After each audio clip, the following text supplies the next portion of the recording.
በዛን ዘመን ይላል በዛን ዘመን የአክሱም ዘመነ መንግስት ነበረ። በ1011 ይላል በ1011 አካባቢ እኒህ ታላቅ አባት ከራስ እስከ እግራቸው ድረስ በጠጉር የተሸፈኑ ናቸው። ጻድቁ ላሊበላ የኢትዮጵያው ንጉሠ ነገሥት አዎ ህንፃ አንጾ 12 ቤተ መቅደስ የሰራው ታላቁ እሱ ሰርቶ ሲሄድ መላእክት ይቀጥሉለት የነበረ ታላቁ ንጉሠ ነገሥት የኢትዮጵያው በዛን ዘመን ገብረ መንፈስ ቅዱስ የተጠሩት ዝቋላ እንዲጋደሉ መንፈስ ቅዱስ ስለጠቆማቸው ቀድመው አክሱምን ጎበኙ። ያናዩ ተነሱና ወደ ላሊበላ ቤተ መንግስት ላሊበላ ከተማ ገቡ። በዚህ ሰዓት ከእግር እስከ ራሳቸው ድረስ በጠጉር የለበሱ ናቸው። እሱም መናኝ ነበረ ይለዋል። አጤ ላሊበላ ዓለምን እየገዛ መናኝ ቆራጥ ነበረ፣ የእግዚአብሔር ወዳጅ ነበረ እና ከብቃቱ የተነሳ እሳቸውን አየና ተንበረከከ፣ ሰገደላቸው ይላል። አንተ ምድራዊ ነህ ሰማያዊ ነህ ብሎ ጠየቃቸው። አረ ምድራዊ ነኝ እኔ ትንሽ ነኝ ኃጢአተኛ ያሉ ታሪኩ። ምን ልታረግ መጥተህ? ይህችን አገር ልጎበኝ ከእግዚአብሔር ተልኬ ነው አለ። በቃ ከቤተ መንግስት የቁጭ በልና ጸልይልኝ አላቸው። ቁጭ ብለህ ዝም ብለህ ጸልይልኝ፣ በቃ አንተ ለስለኔ እየጸለይክ ይህችን አገር አድንልኝ፣ እኔ አንተ የምትለኝን እየታዘዝኩ እኖራለሁ አላቸው አጤ ላሊበላ። በዚህ ሰዓት አይደለም ማረፊያዬ እዚህ ቦታ ሳይሆን ወደ ሌላ ቦታ ነው እሄዳለሁ አለ። እንግዲህ አሸኝቼ ልመለስ አለ። ታው ቢሉት የለም ካንተ ሞት ካልሆነ የሚለየኝ የለም አለና አጤ ላሊበላ ካንተ ጋር እሄዳለሁ ብሎ ሂዶ ተጠማጠማቸው ይላል።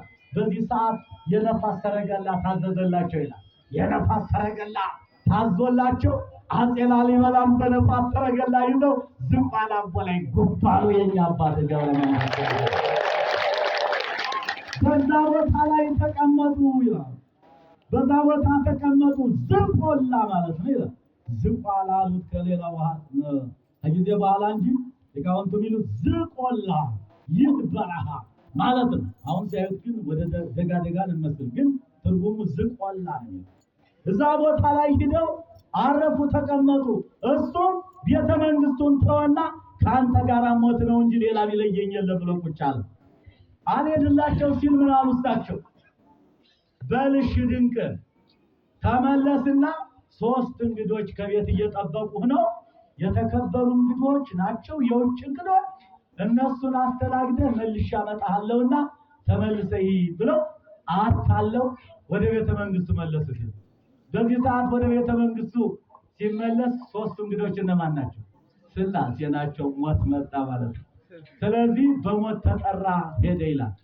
እኒህ ታላቅ አባት እዛ ላይ ተቀምጠው ለኢትዮጵያ 40 ዘመን ለምስራቅ፣ 40 ዘመን ለምዕራብ፣ 40 ዘመን ለሰሜን፣ 40 ዘመን ለደቡብ በአራቱ ማዕዘን ሲጸልዩ ኑሮ የኢትዮጵያን ሕዝብ በሙሉ ማርልኝ፣ ከባህሩ ውስጥ ተደፍተው ቃል ኪዳን እሰጥሃለሁ፣ ስምህን የጠራ መታሰቢያን ያደረገ ሁሉ እምርልሃለሁ ቢላቸው የለም ስሜን የጠራ መታሰቢያን ያደረገ ብቻ አይደለም አሉ። አሁን ነገር ስንክሳሩ ጧትም ሲል ነበር አይደል? ስለዚህ እኔ የምፈልገው አሉ እኔ የምፈልገው የኢትዮጵያ ሕዝብ ሁሉ እንዲማርልኝ ነው። አራታው ቢላቸው በቃ ስሜን የጠራ መታሰቢያን ያደረገ ማለት ነው ጠቅላላ እንዲማርልኝ ነው የምፈልግ አሉና ወንዙ ላይ ተዘግዝቀው ከወንዙ ጠልመው እንዲያሉ ወለጣም አሉ። ቢላቸው እሱ እኮ ረብሩ እኮ እሱ ነው። ግን ምን ያህል ቅዱሳኑ ጋር ያለው ውህደትና ውበት እኮ ነው።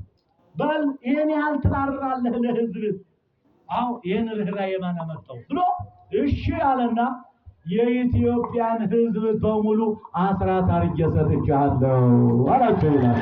አስራት አድርጌ ከዛ በኋላ አስራት ከተቀበሉ በኋላ ገብረ መንፈስ ቅዱስ አባታችን በዛሬው ዕለት መጋቢት 5 ቀን ከዚህ ዓለም ውጣ ውረድ ከዚህ ዓለም ድካም ወደ ዘላለማዊ ረፍታቸው ወደ ገነት በዛሬው ዕለት ቃል ኪዳናቸው ለእኔና ለእናንተ ኢትዮጵያን በአስራት ተቀብለውልን በዛሬው ዕለት ቃል ኪዳናቸው ለኛ ተሰጥቶን ሊያጸድቁን ሊያድኑን ማህሌት የቆሙ ሰዓታት የቆሙ መስዋዕት ያቀረበው ማንኛውም የወጣውም የወረደውም ሁሉ ሊድን ቃል ኪዳን በዛሬው ዕለት ተሰጥቶናል። ክብር ምስጋና ለአምላካችን ለእግዚአብሔር። አምላከ ቅዱስ ገብረ መንፈስ ቅዱስ ከሁላችን ጋር ይሁን። ጊዜ ስለወሰድኩባችሁ ይቅርታ እየጠየቅኩ ስብሐት ለእግዚአብሔር።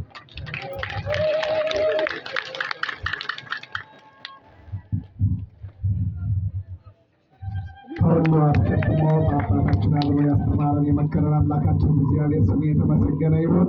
ከሰዓት ጋር ለመሄድ ለጸሎት እንነሳ። ጸሎቱንና ቃለ ምዕዳኑን ቡራኬውን አባታችን ሊቀ ሥልጣናት ቆሞስ አባ ዮሴፍ ደስታ